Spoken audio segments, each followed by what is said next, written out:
Janon buge mag sirikal Nancy Gathungu oyango ni tend kaontis osebedo ka chiwo kwan mapiny mag omenda ma ginyalo choko kaka yo mar kwalo omenda modong'. Gathungu lero ni chenro ma kamano itimo kuom gwelo kembe mag ji giwegi mar choko osuru e kaontis go eko.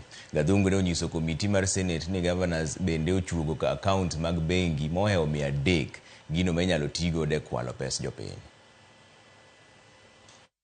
And you've seen probably in some of my reports that I'm now questioning the amount that the service providers are indicating as revenue raised for the entities.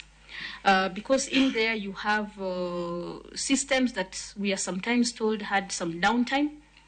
And you know that downtime revenue was still being collected. Or we have commissions that are way above what should have been deducted. And sometimes it comes out because there's underestimation of the revenue. So it's an area we are looking at with my data science team